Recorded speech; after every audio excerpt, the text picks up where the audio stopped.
Here's how to code Python without installing anything. Part 5.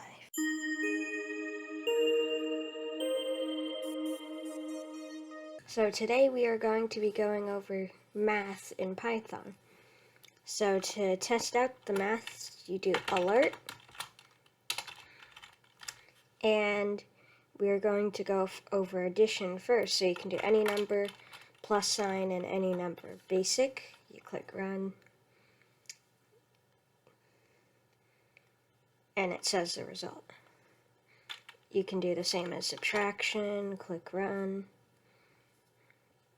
and it says the result. But for multiplication, you cannot do an X, because if you do an X, it'll do syntax error, bad input. So to do multiplication, you have to do Shift 8, because X thinks it's a different Python function, whereas the symbol represents the multiplication function in Python, and it says the answer. And for division, you can do divided by,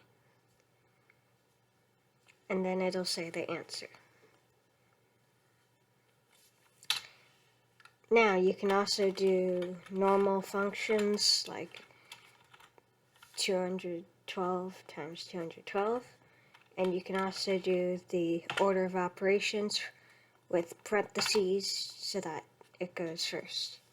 So now instead it goes 100,000. And that's it. The next video is our milestone project, and this was an extremely short video, and I'll see you guys in the next one.